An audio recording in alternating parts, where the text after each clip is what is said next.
প্রচুর মানুষজন এখানে আসে। দেখেই তো ভালো লাগতেছে, দেখেন।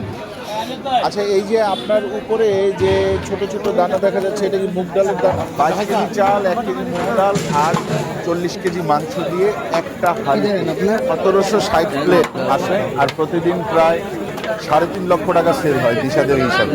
রান্না বান্না কিন্তু চলতেছে অবিরত। হ্যাঁ, এই যে দেখেন বিরিয়ানির হাঁড়ি একটা কাটতেছে। হ্যাঁ,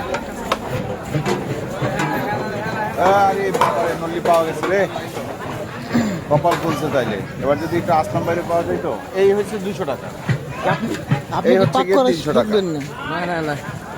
আমরা মাঝে মাঝে বলি না যে মাংসে ঠাসা বিরিয়ানি, এই বিরিয়ানিটা সত্যিই মাংসে ঠাসা। আলহামদুলিল্লাহ, খাইয়া মজা পেয়েছি।